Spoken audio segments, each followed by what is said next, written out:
Guys, we have a really cool guest today. She's a medical intuitive, and she uses her abilities to bring physical and emotional healing to people in need.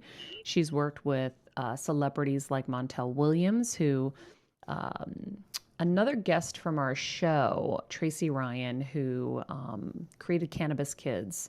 Her daughter has a brain tumor, and they started working with Bobbi. She had sent me some videos of her and Montel, and I was like, wow, she's really interesting. And they have been making really great progress with her daughter. She's really helped a lot of people that I've been watching. And it's kind of cool because she can do remote healing. And I thought that that was really interesting, especially for someone like me who is very much a fan of this kind of work. And, you know, in the quarantine situation, you can't really deploy anybody in moments of crisis.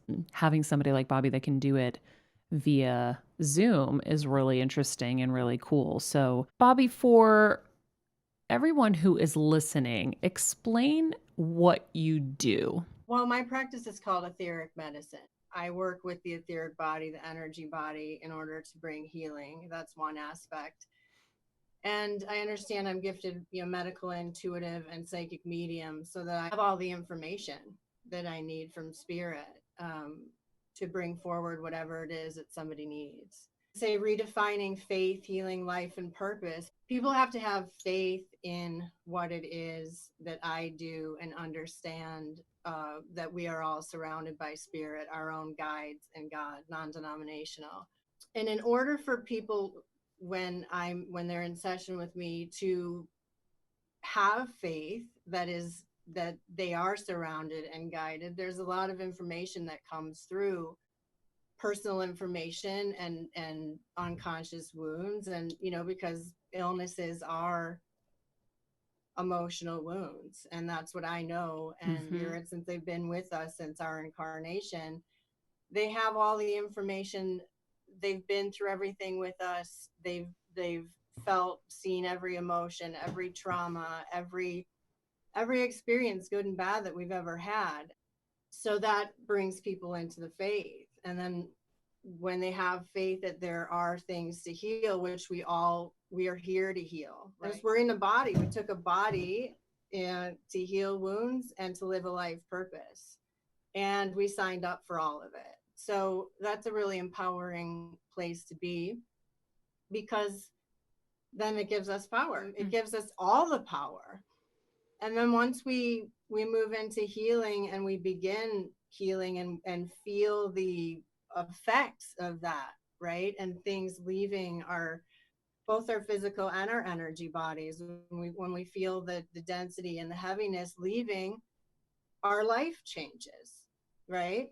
And when our life changes and we start feeling joy and empowered and peace, and we understand how held we are by spirit and that we are never alone, which is a great thing right now to know, because so many people are stuck at home feeling very, very alone, very scared. And so this is my message, that I want to help people understand. The truth is that we are not alone ever. Even if we're physically by ourselves, we are never alone. And I know this truth because of my own history getting. See, you were never alone. I was always there. But you know what you say? You said two things that I really think are important, and it's faith, right? You have to have faith. And I know you were saying they have to have faith in you as the guide for this and the conduit, but it really isn't a bigger faith, right? You see people who survive the almost unsurvivable. It's because they have this faith inside of them. The ones who don't believe they're going to get better generally won't get better, right? Because it is, what you believe will be. I remember Tony Robbins telling me that when I called him about my brain tumor. He was like, honey, whatever you believe will be. And I was like, oh, yeah, good point. And then the other part that I think is important is taking back the power. You can't just lay your health in the hands of anybody, right? It is yours to investigate. It is yours to research. It is yours to find the best people, but then really look inside of you and say, what feels the best for me? What Right. approach makes most sense? Do I connect with?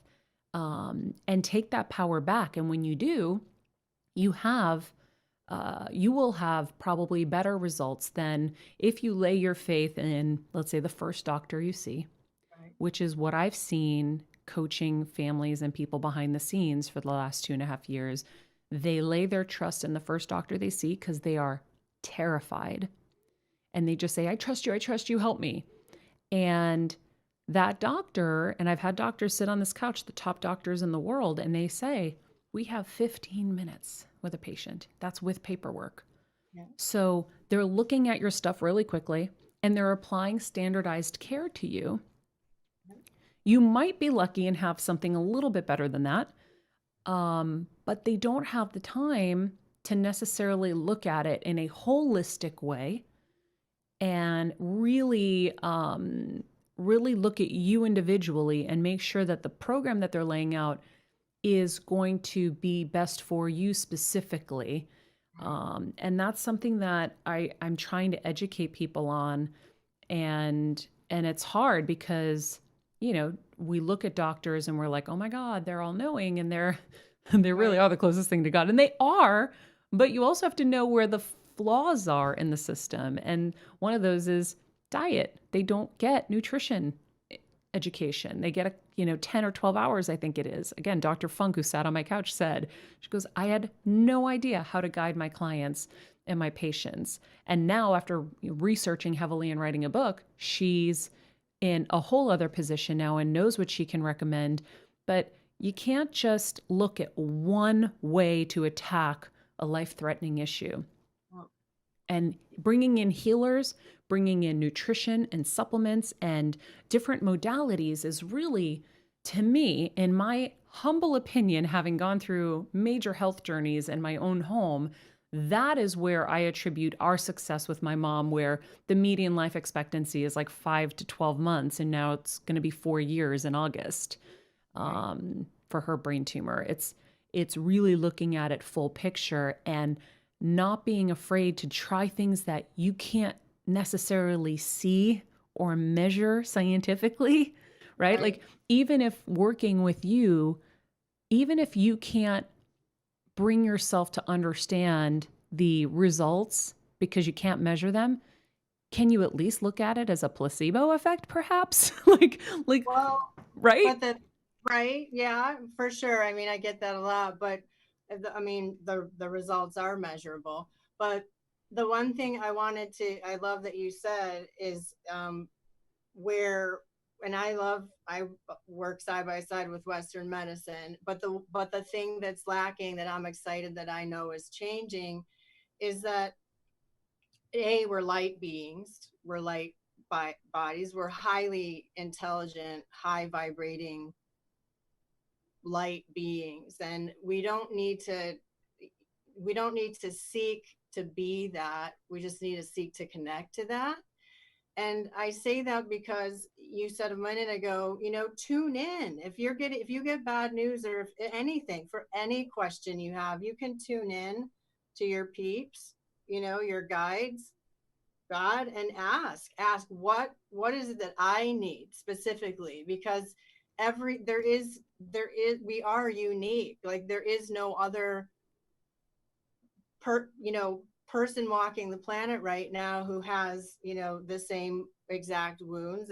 It's being held in the body, the physical body, differently, because it's being held in the energy body first. Disease, or the wound, whether it's trauma, emotional wounding, it comes in the energy body, etheric body first, and then it starts stagnating if we don't clear it, right? And then if we don't clear it, then it begins to get dense and it doesn't move at all. And then then it duplicates into the physical body where it was sitting, and there's an emotional wound attached to that. What I know to be true in my work with people, my mission is to get people to understand that we're way more than this human body and that we are here with chosen wounds. When we heal wounds, we vibrate higher. The whole world vibrates higher, and we transcend. And when we transcend, we start coming closer to that higher intelligence that we are already. It is a spiritual law that you're healing wounds and that you're going to sign up for a life purpose. This soul, who's now called my birth mother, raises her hand and says, I will be in service to you, and I will come in, and then I will abandon you, basically, right? Give you up for adoption so that you can have the wound created. Your soul will have the wound created because then you heal it and you vibrate higher. So she was being in service to me ultimately. But right. So at the time, I'm really grateful because I know it's a gift for me and my soul and my journey here. And then my peeps say, when you come into your human body, number one, you're not going to remember any of this. And you're going to be in pain. You're going to, all the things that would make sense. And then we're going to start waking you up when it's time to wake you up, because we can't stay in this, right? And because we know that you want to keep your word with yourself. So then, of course, I come in and I'm not grateful about that experience at all. I see it as a disempowering pain, right? Which pain is also a pandemic, and emotional wounds are far bigger pandemic. And so I have to go through many, many different experiences in my life to finally be brought to a place of having nothing but faith. Literally, it's an experience that I can go into if need be, but I had to start at a place of faith and then healing to understand that was a gift for me, and I'm so empowered by that. And every other hard, people would call it a painful life. I call it a purposeful life. I love that. I think that was the same thing. And when we've talked before, that was the same thing I realized. I thought that, the experience with the brain tumor for me was a gift. And that was my wake up call. I am like so into this, so deep, such a believer. And I do think that my thought is, even if you don't believe it, isn't it better to believe that you chose this? Isn't it better to believe that that is the journey of your life, is to deal with the pains, grow from them, get better, see them as gifts? It's almost like you're putting your Wonder Woman or your like Superman cape on. It's like, all right, I'm going to have to deal with this. Here's how I'm going to choose to deal with this. And being empowered by it. Isn't that, at the very least, for a cynic, which Steven's not here, he's our resident cynic. Yeah. Isn't that a better way to approach it than just to say, oh, this is nuts. I don't believe that we choose our path. I don't believe that there's anything emotional underlying in this illness or anything I need to grow from or whatever. It's just a disease. I got to take my medicine. I got to get better. Isn't it better to think like that? It's everything. I mean, that's why I say everything starts with faith. Everything. It's less about, this is right and this is wrong or whatever. Like, it's, she's channeling God, right? We believe in God. And it's quantum physics. Quantum physics is real. And that's what this is. So even if I see it a little differently than her, I think what she offers is incredibly valuable. So cool. Yeah, super interesting. Cool. And what a great person. I just really like Bobbi. Yeah, I've enjoyed getting to know her. Yeah, she's super cool. Thank you. So amazing. I had an amazing session with you. And I'm so grateful. And I've seen the work, like I said earlier in the show, that you've done. And I think you've only just begun. So it's really cool. Thank you. Me too. I'm on a mission, that's for sure. I love it.